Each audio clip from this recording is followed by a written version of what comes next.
Hello जी, नमस्ते। मैं हूँ रिंकी शर्मा और मैं आपका स्वागत करती हूँ अपने यूट्यूब चैनल पुराने ग्रंथ पर। देखिए, जैसे कि आप लोगों ने थंबनेल में देखा होगा, आज मैं आपको सफ़ेद दाग की इतनी लाजवाब औषधि बताने वाली हूँ। एक तेल बनाना मैं आप लोगों को सिखाऊंगी। और ये वीडियो मैंने काफ़ी दिन पहले भी एक बार डाला था, लेकिन मैंने अभी मेरे को ये बनाना था आज। और मैं ये वाले जो पौधे आपको दिखाए मैंने, सत्यानाशी का पौधा, हम तो आम भाषा में इसको कटेरी या कटेरे के नाम से ही जानते हैं गाँव में। आप लोग इसको क्या कहते हैं मेरे को कमेंट में जाकर भी बताएं। और मैं इसका पौधा आपको दिखाऊंगी। उधर तो आपने थंबनेल में देख ही लिया है, लेकिन मेरे सामने ढेर लगा पड़ा है। बहुत सारे मैंने आज इसको जंगल से उखड़वा के मंगवाया है और इसका मैं तेल बनाऊंगी।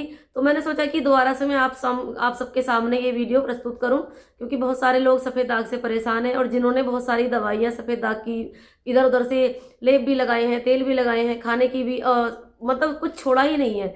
तो सब जगह से निराश है। तो ये वाला नुस्खा एक बार बनाएं इसको। और सिर्फ लगाने का ही है, खाने का ये है नहीं। लगाने लगाने की ये दवाई तैयार होगी और बिल्कुल फ्री का है। आप फ्री का समझ के आप ऐसा ना सोचें कि भाई हम इसको वीडियो स्किप ना करें, क्योंकि लोगों की ऐसी सोच होती है ना। लोग सोचते हैं भाई अब फ्री के नुस्खे से क्या हो जाएगा, जब हमने इतने सारे लाखों रुपए बर्बाद कर दिए हैं, इतने ऊंचे ऊंचे डॉक्टर को दिखा लिया है, तो जब कहीं से आराम नहीं हो रहा तो फ्री के नुस्खे क्या ही करेंगे। तो ये वाली सोच मेरे हिसाब से बिल्कुल गलत है, क्योंकि कभी कभार फ्री की दवाइयाँ इतना अच्छा काम कर देती हैं कि बहुत बहुत ऊंचे डॉक्टर नहीं कर पाते। ये तो ईश्वर की कृपा जिस पर जिस तरह से होनी होती है ना, वो हर हाल में होती है। बस एक रास्ता दिखाया जाता है, तो क्या पता वही रास्ता आज आपको ईश्वर ने दिखा दिया हो। तो आप देखो, मैं आपको दिखाती हूँ। मेरे पास बहुत सारे पड़े हुए हैं ये, आप और अच्छे से पास से देख लेंगे। देखो, ये एक पेड़ मैंने उठाया है।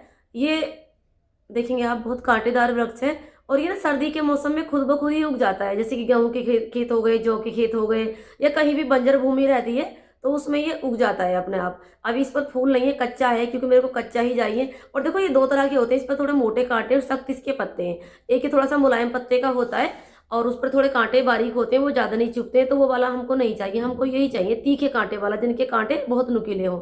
और जब इसको उखाड़ा जाता है थोड़ा ख्याल रखना होता है, क्योंकि इसके कांटे ना बहुत तेजी से चुभ जाते हैं। तो ग्लव्स वगैरह पहनकर सहूलियत के अनुसार इसको उखाड़ लें आप। मेरे पास तो बहुत सारे कलेक्ट करवाए हैं मैंने ये, क्योंकि मेरे को कम से कम इसका 10 किलो रस निकालना है। 10 किलो रस निकालूंगी। 10 किलो रस में मेरे को इसमें क्या करना है, 2.5 किलो इसमें फिर मैं सरसों का तेल मिलाऊंगी। इसी क्वांटिटी से आप ज़्यादा या कम बना सकते हैं, क्योंकि मेरे को तो पेशेंटों को देना होता है। तो यदि आप खुद के लिए बनाएंगे तो आप ऐसा करना, 1 लीटर रस निकालें और 1 लीटर में ज़्यादा नहीं तो 250 ग्राम आप मिला लें इसमें सरसों का तेल। और उसको क्या करना है, आपको एक लोहे की कढ़ाई लेनी है और लोहे की कढ़ाई में सरसों का तेल और ये वाले जो रस बताया है उसको इकट्ठा करके आपको पकाना है। और रस कैसे निकालना है, किसी भी आप इसको इमाम दस्ते में डालें और कूटें। आप आराम से, बड़ा आहिस्ते से कूट जाता है, कोई जोर लगाना नहीं पड़ता, क्योंकि पानी इसके अंदर बहुत ज़्यादा है, कच्चा है अभी ये। तो आप इसको कूटते जाएं, कूट कूट के, और फिर किसी कपड़े की सहायता से इसको निचोड़ लें। निचोड़ने के बाद जो भी इसका रस निकलेगा उसमें फिर सरसों का तेल मिलाएं।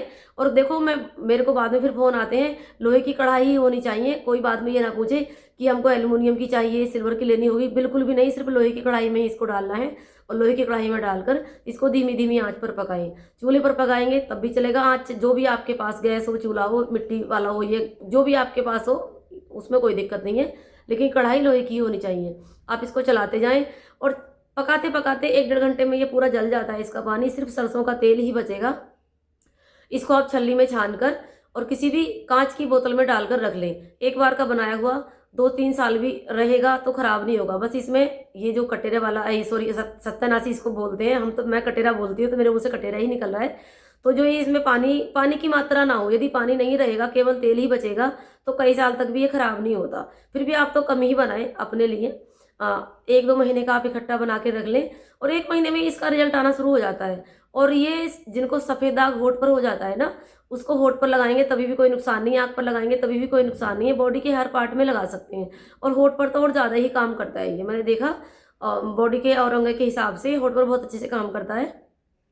तो आप इसको अपने होठ पर भी लगा सकते हैं। मेरे कहने से आप इसको जरूर अप्लाई करें, यदि आपने बहुत सारी दवाइयाँ इधर उधर की लगा ली हैं तब, क्योंकि ये बहुत ही अच्छा है और बहुत जल्दी इसका असर आना शुरू हो जाता है। ऐसा नहीं कि बहुत सी दवाइयाँ ऐसी होती हैं हम कई कई महीने तक लगाते रहते हैं फिर जाके उनका फायदा नजर आता है। तो इसका असर बहुत जल्दी से आता है। तो आप इसको कंटिन्यू लगाएं, सुबह लगाएं और शाम लगाएं। और इसको लगाने के बाद सुबह के वक्त यदि चाहें तो धूप भी दिखा सकते हैं, और धूप दिखाना पॉसिबल नहीं है तो फिर कोई दिक्कत नहीं, आप ना दिखाएं धूप। यदि किसी को ऐसा होता है ना कि सुबह उठ के काम पे जाना होता है, या फिर छोटे छोटे बच्चे सुबह ही स्कूल चले जाते हैं तो उनको नहीं मिलता मौका धूप दिखाने का, तो ये भी मैं बात क्लियर कर दे रही हूँ कि यदि नहीं है टाइम धूप दिखाने का तो ना दिखाएं। लेकिन यदि दिखाना चाहेंगे 2 या 3 मिनट की तो फिर अच्छा रहता है थोड़ा सा। धूप भी ना दिखाएं तो सफ़ेद दाग को हवा जरूर लगाएं, क्योंकि ऐसा होता है ना जिनके अंदर होते हैं सफ़ेद दाग, मैंने देखा, और जो बाहर होते हैं तो बाहर के जल्दी रिकवर हो जाते हैं और अंदर के थोड़ा लेट। तो इनका यही कारण होता है कि बाहर धूप भी लगती है, हवा भी लगती है, और अंदर ना तो धूप लग पाती है ना हवा लग पाती है। तो थोड़ा सा कोशिश करें कि अपने सफ़ेद दाग को हवा लगाएं, खुला रखें, धूप दिखाएं, जो भी हो। ठीक है, तो ये मेरी वीडियो थी। और परहेज वगैरह मैंने बताए हुए हैं सबको, जो भी जिस तरह से रहते हैं, खट्टी चीज़ों का परहेज रखें। और डाइट बहुत अच्छा रोल अदा करती है इसमें, डाइट का विशेष ध्यान रखें। कोई चीज़ आपको पूछनी है तो आप कमेंट में जाके पूछें। मैंने बहुत सारे लोग, क्योंकि मेरे को ना इतना कहने के बाद भी बहुत सारे लोग फ़ोन करते हैं, मैं परेशान हो जाती है, तो प्लीज़ मेरी परेशानी भी समझें। फ़ोन कम से कम करें, कमेंट में जाकर मेरे को पूछेंगे तो मैं बताऊँगी आपकी हर बात। क्योंकि देखो पेशेंट भी देखने हैं, घर का काम भी करना है, क्योंकि मैं कोई मेरा हॉस्पिटल नहीं है, मेरे को नौकर चाकर नहीं है, तो घर का काम भी है। जो भी लेडीज़ के काम होते हैं सारे मेरे को देखने होते हैं, और पेशेंट भी मैं देखती ही हूँ, ऐसी बात नहीं है। तो मेरी भी थोड़ी सी आप लोगों के द्वारा सहायता हो जाएगी। और वीडियो बहुत ज़्यादा शेयर करें, ये बहुत अच्छी वीडियो है, लोगों को बहुत फ़ायदा पहुँचाएगी, और बेचारे किसी का भला हो जाएगा तो आपका वो ज़िंदगी भर एहसान मानेगा। और मेरे को भी अच्छा लगेगा कि मेरे बताए हुए रास्ते पर किसी ने अमल किया और किसी को फ़ायदा हुआ, तो छोटी सी दुआ कोई मेरे लिए भी कर लेगा, तो ये मेरे लिए बहुत खुशी की बात होगी। आपको कैसा वीडियो लगा मेरा ये, आप कमेंट में जाकर इस बात को भी बताएं। बहुत अच्छा लगता है जब कोई नीचे तारीफ लिखता है तो बड़ी खुशी सी होती है। और चैनल सब्सक्राइब करना बिल्कुल भी ना भूलें। और वीडियो फिर बोलती हूँ दोबारा से शेयर ज़्यादा करें। मेरा वीडियो देखने के लिए धन्यवाद।